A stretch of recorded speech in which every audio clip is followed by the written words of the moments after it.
De Gaulle emporte les Français dans une nouvelle vision de la nation. Il veut rendre à la France sa grandeur et sa puissance économique.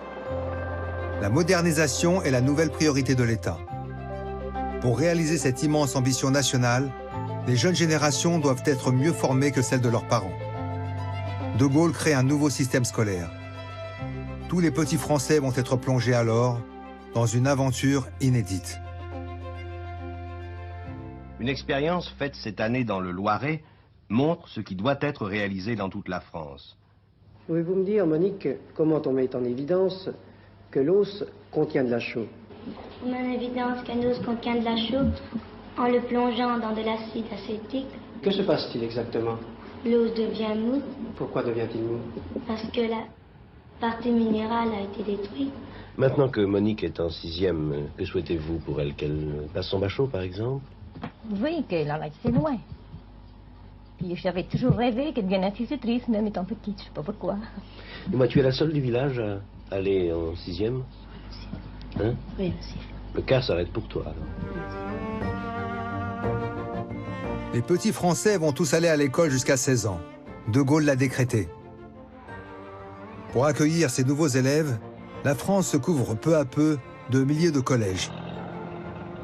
Et l'État déclare fièrement qu'un établissement sort de terre chaque jour. Il faudra en réalité près de 15 ans pour faire entrer tous les enfants en 6e.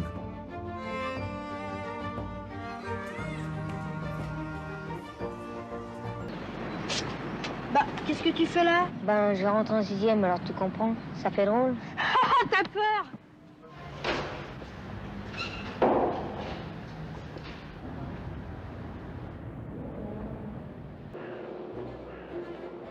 Chaque année, il faut pousser les murs pour accueillir les dizaines de milliers de nouveaux collégiens.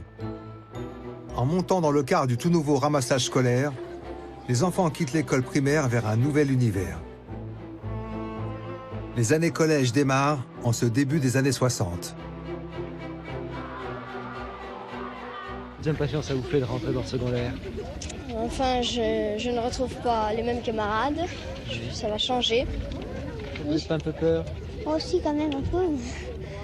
Parce que j'ai changé de maître, changé de maîtresse. J'ai le trac. Ah oui, pourquoi? Parce que c'est la première fois que je viens dans cette école. Les premiers collégiens entrent dans un système scolaire bien différent d'aujourd'hui. Ils se croisent tous en cours de récréation. Mais dès leur entrée en classe, ils sont répartis en 3 filières séparées.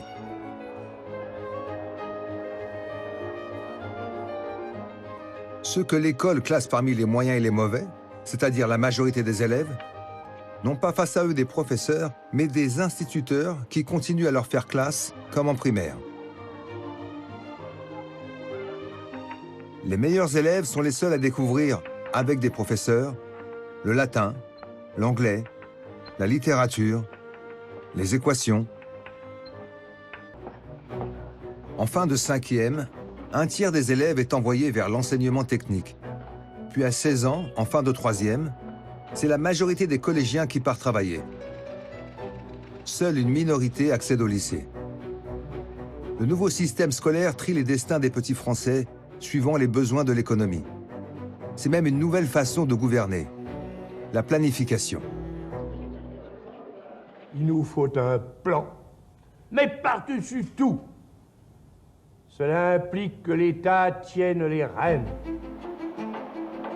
Le plan pour l'école anticipe les besoins d'une France en pleine croissance. Un tiers des élèves n'aura pas de diplôme. Ils seront la main-d'œuvre qui bâtit les immeubles, les autoroutes et relance l'industrie. Un tiers deviendra ouvrier qualifié et un dernier tiers occupera les nouveaux emplois de techniciens et de cadres. Son carton qui est complètement vide, je le place entre les deux prises de la table. En cette fin des années 50, l'école de la République est vue avant tout comme la promesse d'un meilleur destin. Que vient-on faire dans cette école?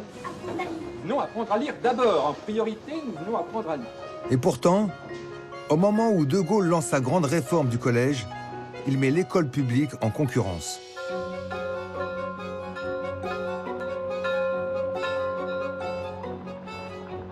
En décembre 1959, la loi Debré accorde des subventions d'État aux établissements privés. Pour la première fois, l'État reconnaît à égalité l'enseignement laïque et l'instruction religieuse. C'est aux parents de choisir.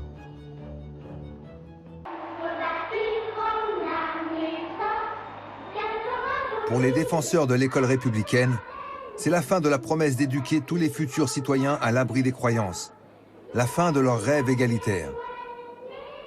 11 millions de Français signent une pétition contre cette loi qui rompt avec un demi-siècle de laïcité.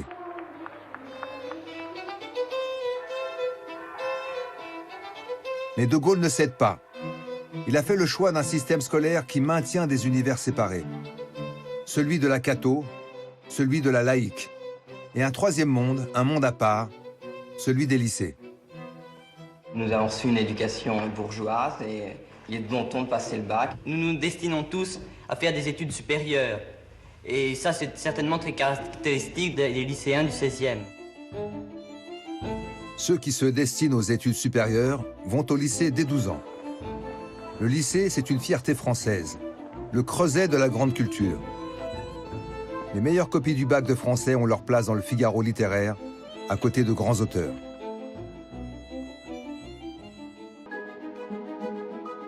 Depuis que tout le monde va en 6e, des élèves passionnés de maths, de français ou de sciences osent pousser la porte de ce lieu d'exception. En 1965, 12% d'une génération obtient le bachot. Un enfant d'ouvrier sur 10 accède au lycée. Ce n'est pas beaucoup, mais c'est déjà 2 fois plus qu'avant la guerre. Ces nouveaux lycéens sont les premiers de leur famille à tenter cette aventure. Et vous m'écouterez activement. En classe aussi, il y a des barrières difficiles à franchir. Les profs expliquent peu, dialoguent encore moins, n'écrivent que quelques mots sur le tableau. Dames et hauts barons, étincelants d'azur, d'or, de flammes et de nacre. Ces profs ont l'habitude de lycéens qui ont acquis dans leur famille le vocabulaire et les connaissances nécessaires pour suivre. Les nouveaux venus se heurtent à ces sous-entendus et à ces codes non dits. Le lycée ne compte pas changer de pédagogie. Ce qui préoccupe le plus l'administration, ce sont les mœurs des élèves. Des proviseurs aux ministres, personne n'a programmé ni prévu la plus grande révolution scolaire, la mixité. Il y a tellement d'élèves que filles et garçons se mélangent dans les classes, sans qu'aucune loi ne l'ait décidé. Pour contenir cette jeunesse bouillonnante, des règles à l'ancienne répriment tout désir de changement. Au Luxembourg, on discute des récentes mesures prises par certains proviseurs qui interdisent de porter des pantalons, des talons hauts, de se maquiller, et pour les garçons de porter des blue jeans et des blousons noirs. Je me rappelle, j'avais une directrice surtout qui nous faisait monter sur l'estrade et avec une règle venait mesurer minutieusement la longueur de nos genoux et de la jupe ou des joues à par terre. Et surtout pas de jupons parce qu'on pouvait voir nos cuisses alors. Un tiers de la population a moins de 18 ans. Les jeunes des années 60 vivent ensemble plus de 10 ans à l'école, dans un monde à eux. Un nouvel âge de la vie apparaît, l'adolescence. Et avec elle, la culture jeune. C'est le temps des bandes de copains, des premiers flirts. Elles sont toutes belles, belles, belles de jour. Belles, belles, belles l'amour. En 5 ans, les yéyés laissent la place aux hippies. Le désir sexuel et la révolte s'affirment au grand jour. Les jeunes changent plus vite en quelques années qu'en des décennies. Ils veulent être plus libres, ils veulent qu'on les écoute.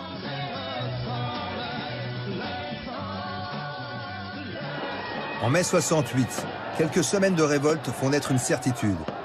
Dès 14, 15 ou 16 ans, on peut avoir des idées et se battre pour elles.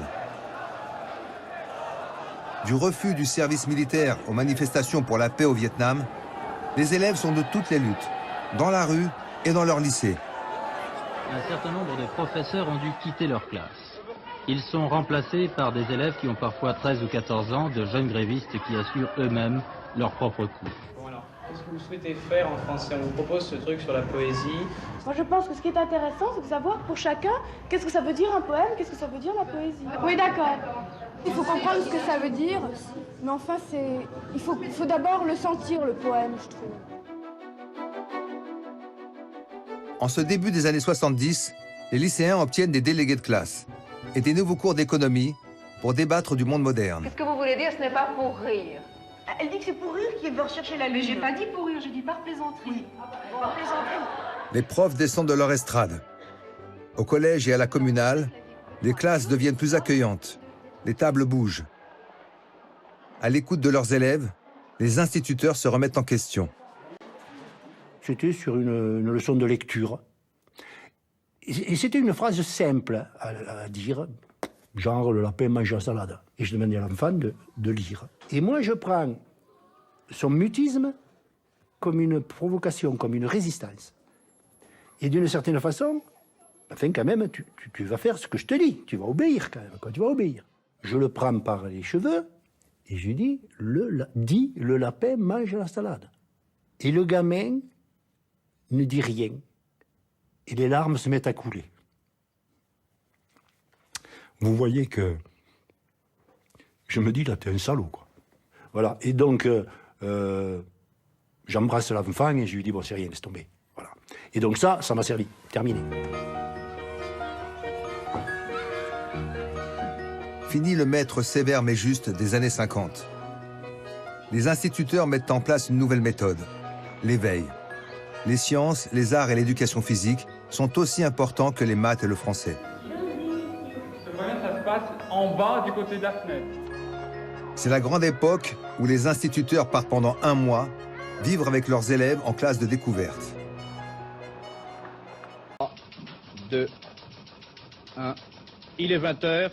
Sofrès au RTF, Giscard 50,9, Mitterrand 49,1. En 1974, le tout nouveau président de la République, Valéry Giscard d'Estaing, lance un coup de jeune au sommet de l'État.